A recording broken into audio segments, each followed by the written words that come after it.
It took me about 3 years to become consistently sub-10. However, for most people, including myself, it's too long. In fact, I think it could take a year to become consistently sub-10 for any cuber. However, there are some things that can drastically reduce the time it takes. So in this video, I'm going to be sharing a list of things that I would do, learn, and practice if I had to restart cubing. So without further ado, let's get straight into it. The first tip is honestly the easiest one, and it's to get a good cube. A good cube comes down to a few things. It fits your turning style, it's easy to control in your hands, it's got good corner cutting, it's adjustable, and most importantly, it isn't holding you back. I've heard so many people at competitions and even in my own comment section ask me what cube I have. And honestly, that tells me one of two things. Either they don't have the right cube for them, or my cube just looks crazy good in my hands, which I'll take it as a compliment. But finding the right cube for you actually matters. And if you're struggling with it, I'm going to make this really easy. If you have no idea where to start, go watch YouTube videos. Every year, the Cubicle ranks a bunch of cubes and they do an amazing job with it. So if you come across one that fits your turning style or just seems like it'll be a good fit, that's probably a good cube for you. But here's what I actually did to find my main, which is the Moyu Weilong V11. I used AI.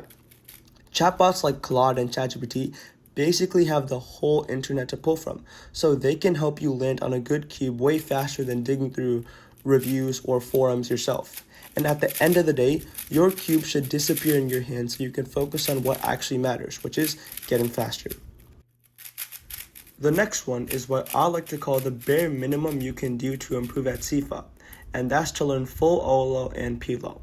The reason this is the bare minimum is because your Cross and F2L are more intuitive and much harder to improve. That's because Cross has advanced topics like Cross plus 1, and F2L is the most time-consuming step with multiple things going on like look ahead, pseudo-slotting, and other advanced topics. However, OLL and PLL are just algorithms you need to learn to improve, and they can still save you a good amount of time. Here's a great example of how much time you can save if you know full OLL and PLL. In this case, I have a PLL, and any cuber who does 2-look PLL will know this case as a diagonal swap. So first they do one alg to solve all the corners, like so. After that, they do one more alg to solve the entire cube, like so. This in total comes down to 31 moves. On the other hand, any cuber who's full PLL will know this case as the E-perm, and it can be solved much faster, like so. This in total comes down to 17 moves. So just by learning one alg, you can save 14 moves. Now just imagine how much time can be saved if you learn all your algs.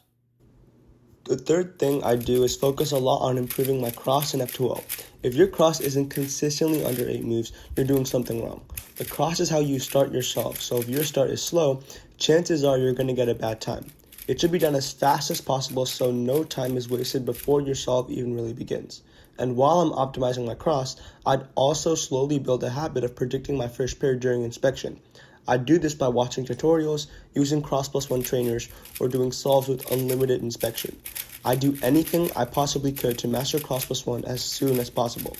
As for F2L, I'd make sure all my front slot algs are as efficient as possible, and watch example solves from advanced cubers to improve my own. Then I'd grind slow solves to improve my look ahead, and once I got comfortable at a certain TPS, I'd bump up the TPS on those slow solves so my look ahead could start adapting to my actual solve speed. The next thing I do is something that's really underrated, and honestly, it's a bit sad because it's so easy to do.